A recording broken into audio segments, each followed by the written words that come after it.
morning. So, hindi na ako nakapag-video ng day 1. So, ito na yung day 2. Day 1, so, Zamboanga del Sur to Butuan. Ito yung day 1. Nakatatlong ano na ako.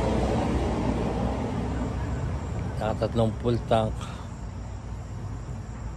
Pero hindi naman sagad na ano, na empty yung ano ko. May 1 bar pa. Saka isang dalawang 1 bar tsaka isang 2 bars.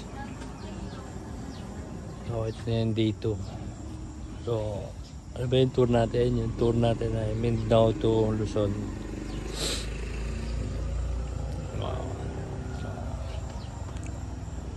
So hindi naman tayo bike ngayon at tayo ay motor. So ang gamit natin motor ay Honda Click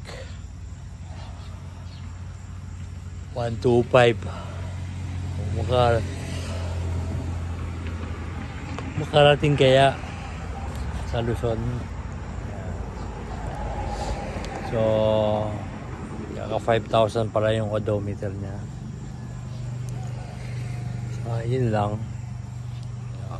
Gising ko lang. So, dito sa parang paradahan yata.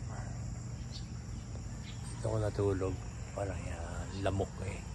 Yan naman yung aking bag.